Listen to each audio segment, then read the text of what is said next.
So when last year, I think it was last year, that the idea came up to do a concert to celebrate my father, my late father, this year, because he was born in 1921.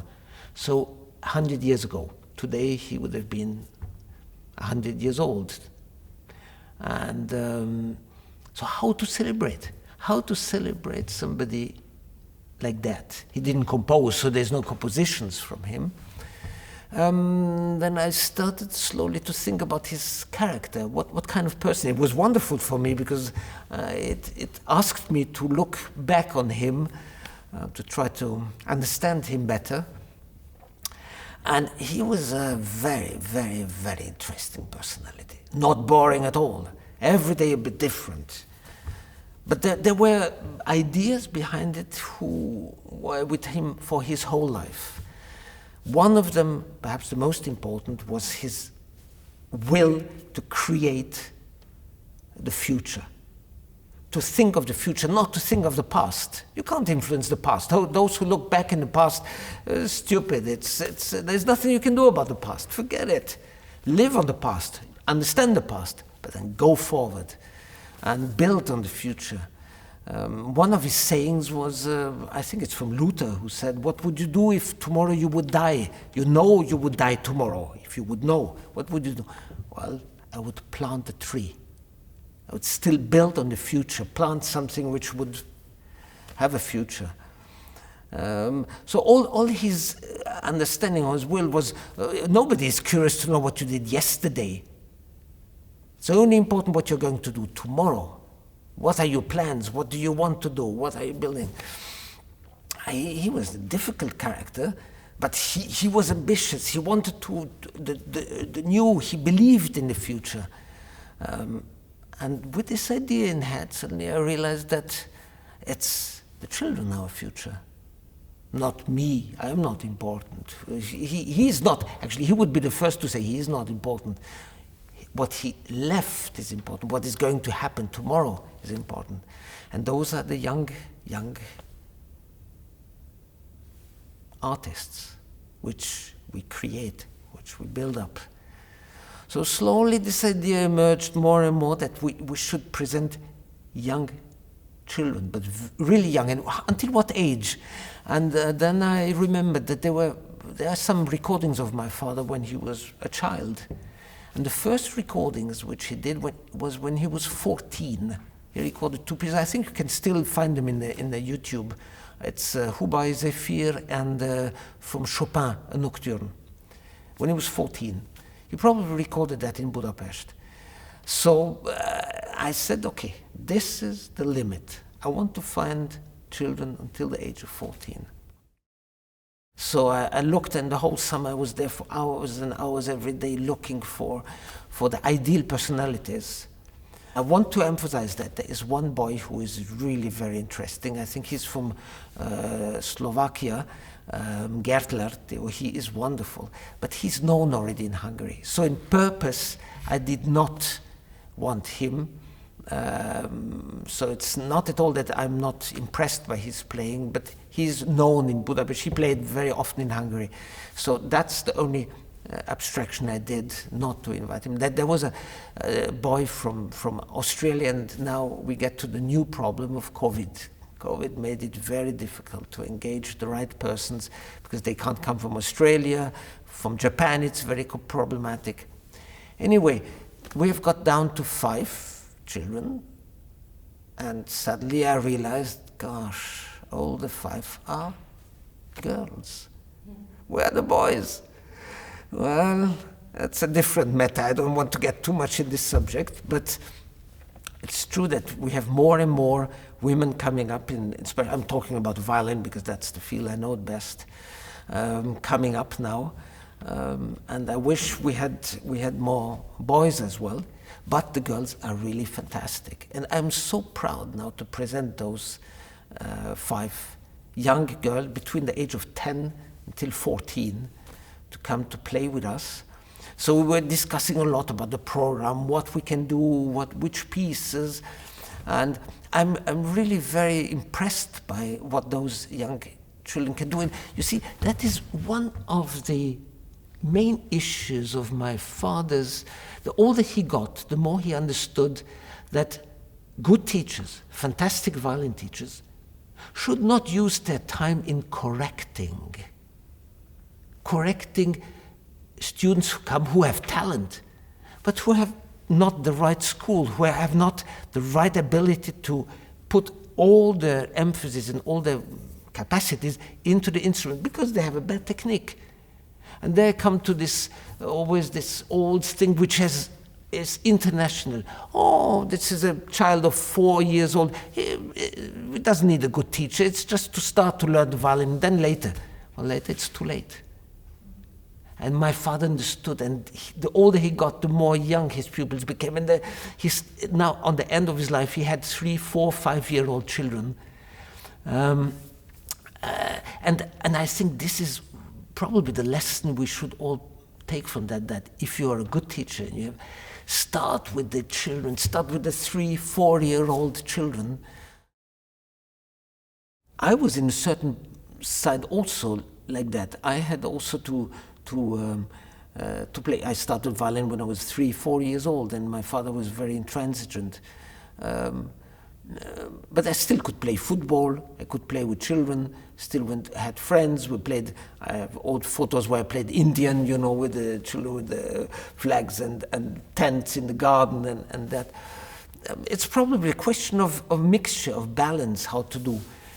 But don't forget, there's one thing also with the word, we say playing an instrument. So if the child understands that it's a play, but we teach you to play it the best way, but it's a play. Okay, you spend 3 hours every day practicing, but it's practicing to play better with this instrument. Then you can play together with others, you can play quartet, you can play sextet, you play in a small orchestra, you meet friends and you play together. Actually, I had the feeling that when I was a child and I played quartet with friends together, it was a bit like playing football with friends together. Because you look at each other, you throw a phrase, musical phrase, and the other one answers. So it is a dialogue, it's a play. I imagine that those children are no more happy or unhappy than other children. The only thing is that they get a reward when they are 14, 15, they play in public and they play in front of others, and they see what they can give to an audience, the warmth and the emotions they can transmit to others. Then I think they gain something, and they say, okay, sometimes it was a bit hard to practice, but now I understand why I did and what the beauty of doing it.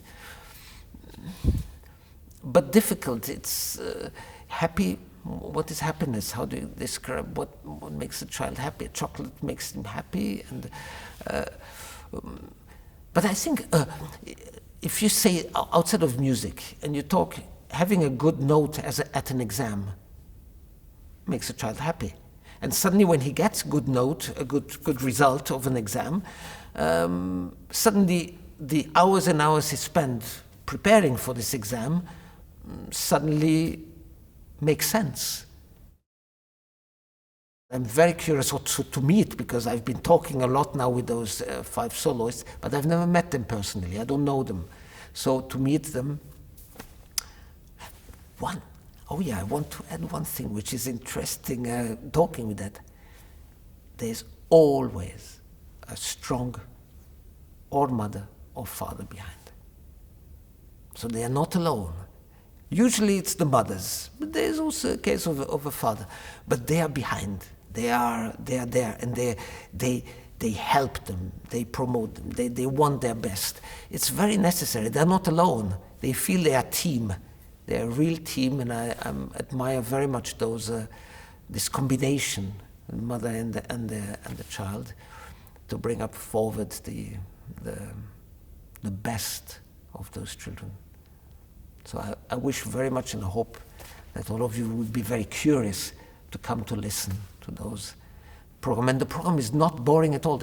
Usually it's small pieces, 10 minutes, 5-minute piece, where they can play. They will play, each of them will play at least 3 times. So it's a very interesting combination. Looking forward. There's one thing also which seems to me important, is that you all understand that with 15 they must be finished as violins. They must be on the top. They must know on the instrument. Then comes the apprenticeship of music, of life, what to transmit with the violin, with the instrument. The instrument is just an instrument, is the word, to transmit emotions, to transmit feelings, to transmit what the composer wrote, the melodies, the beautiful melody, all of those things. But if you're not master of this tool, of the instrument, then you will always have problems to transmit it. And then you have no time, because you will be preoccupied to practice your stupid instrument instead of using your time to know how to transmit those emotions and those pieces of music. That's why also it's so important to start very early and to start with the best teachers in the world and to be very quickly able to play everything on those instruments, and then life will teach you what to transmit with those instruments. So the backgrounds of those 5 are quite different, and I think it is certainly a certain sacrifice from each of them, but there's also a big reward also, and I'm very, very much looking forward to those concerts. The interesting thing is also, through internet, they know each other.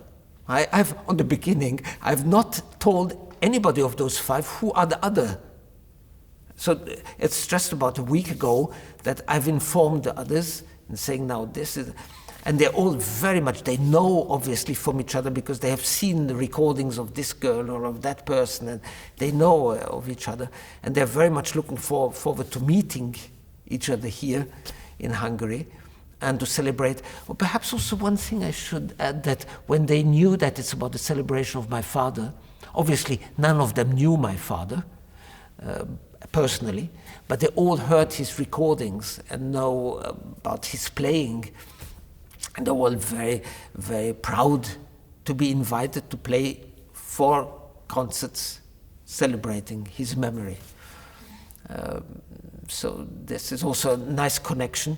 But again, I think it will also be a moment of meeting between those 5 young artists and learning from each other, listening to each other. How does she play? How that play this piece and that? And so